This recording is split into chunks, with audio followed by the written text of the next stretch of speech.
Alright, number 10, love and destiny. Alright, na-amaze ako sa gumawa ng question. Some believe that love is written in the stars, the soulmates exist, and that destiny plays a role in bringing two people together. Now your question is, do you believe that love is a matter of fate, or is it a choice we make? Again, do you believe that love is a matter of fate, or is it a choice we make? Good evening, ladies and gentlemen. Okay lang. Thank you. Hindi ako sanay ng nagbabasa, mas nababata ako. I love you. Thank you. Good morning. Madaling araw na. And most of the candidate, 4 candidates who have begin the final 5, it's quite a lengthy answers. But then again, that's how we express love. So I was asked, I've been asked this several times, but of course, as you grow older, you've got wisdom and experiences. Is love a choice or by fate? Is that the question? Okay. Happy Valentine's to everyone. When I was a child, I thought love was by fate. Because no matter what, opposite attracts, they say. But on the other hand, if somebody or someone you really love the most, regardless that person do not reciprocate o hindi kanya gusto dahil gusto mo siya, walang karapatan ng taong yon na diktahan ka na wag mo akong mahalin, hayaan mo lang akong magmahal sa'yo dahil gusto kita at iniibig kita. So I believe that it is a choice. And as the candidates said a while ago, it's quite a beautiful and inspiring moment. I'm sorry, maraming nagbi-video, but then I'd like to inspire everyone every now and then, and regardless why it is a choice.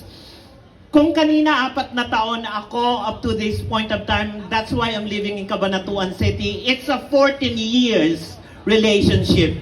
Hindi ko siya nilalagay sa social media dahil ayoko nang naaapektuhan. Why it is a choice and it's not a fate? It is because I stayed.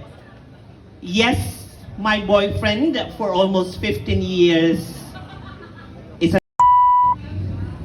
as all throughout. Ilang beses ako niloloko. Binibigay ko lahat. But then again, kasi pag-ibig yan. Walang sino mang pwedeng kumistyon kung sinong minamahal mo. Basta't maligaya ka kahit nasasaktan ka, sasabihin ng iba, ay hindi! Hindi yan pagmamahal. Hindi. Alam nyo, may mga bagay na naibibigay ang taong mahal mo kahit nasasaktan ka na dahil umaasa kang magbabago siya. Ilang ulit. So kung by fate yun, papabayaan ko lang. Kung marami nakapanood ng movie na Serendipity, okay, we met by chance and that's by fate. Pero anong gagawin ko kahit na magkaroon siya ng mga side effect, yung skin disease niya dahil nga sa mga side effect ng ginagawa niya sa sa work.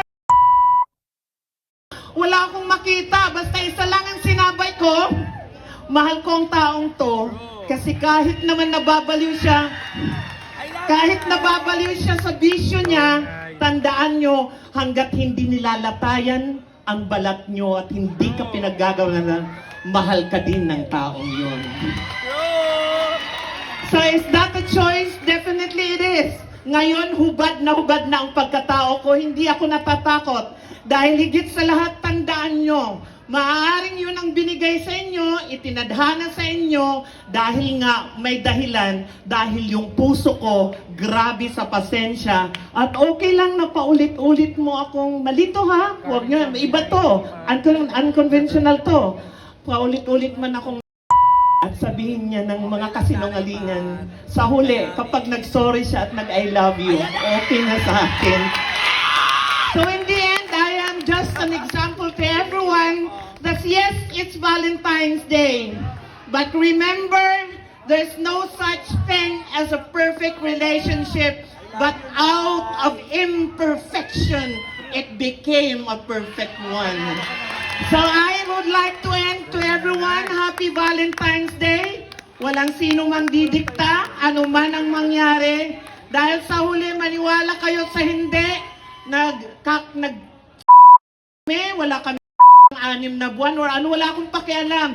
Basta't hindi ko alam kung ang iba hinahangaan ako sa ganitong magaling na magsalita with all humility, pero sa totoong buhay, mahina ako pagdating sa pag-ibig.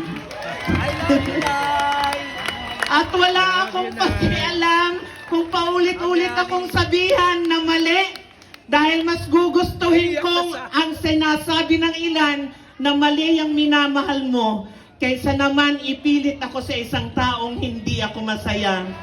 In the end, okay lang.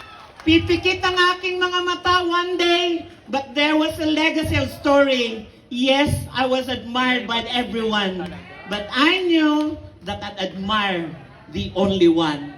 Thank you. That was a great answer coming from Macho the May Centeno.